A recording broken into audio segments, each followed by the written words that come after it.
दुनिया में जानवरों की कितनी अक़साम पाई जाती हैं, इस बारे में अंदाज़ा 20 से 100 मिलियन के दरमियान है। हमारे बिल्ली और कुत्ते के दोस्तों के अलावा बहुत से जानवर हैं जो दोस्त नहीं हैं और यहाँ तक कि इन्हें दूर रखने की ज़रूरत है। इनमें से खतरनाक तरीन एक जानवर केप भैंस है।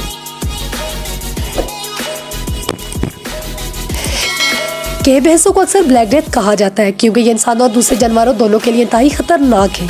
ख्याल किया जाता है कि केप भैंस हर साल 200 अफराद को हलाक करने का जिम्मेदार है। एक बार केप भैंस बेकाबू होने के बाद वो अपने हदफ को मारने के लिए पुरज़्म है और इसे रोकना तकरीबन नामुमकिन है। केप भैंस अपने रवैये में जारहाना और इंतहाई गैर मुतवक्का होती है और एक बार जब वो हमला करने का फैसला कर लेते हैं तो लड़ाई का नतीजा अक्सर पहले ही तय कर लिया जाता है। केप भैंस इतनी खतरनाक है, इसे अक्सर हकीकी खौफनाक नामों से ब्लैक डेथ भी कहा जाता है। केप भैंस गैर मुतवक्का और इंतहाई जारहाना शख्सियत रखती है और बदमजाज और शदीद सलूक करती है। जब जख्मी हो या जब रेवर का कोई बछड़ा या रुकन कमज़ोर हो तो केप भैंस सबसे ज़्यादा जारहाना होती है और हमला करने और मारने के लिए जाने से दरेज नहीं करती और इसे कोई फ़र्क नहीं पड़ता कि हमलावर इंसान है या शेर या कुछ और।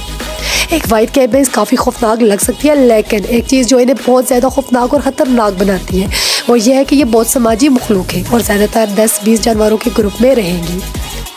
इंतहाई समाजी मखलूक होने के नाते केप भैंस से तकरीबन हमेशा एक दूसरे की मदद करेंगी। अगर रेवर के मेंबरों में से कोई मुसीबत में फंस जाए वो एक और केप भैंस की हिफाजत के लिए अपनी पूरी कोशिश करेंगे जो हमले की जद में है।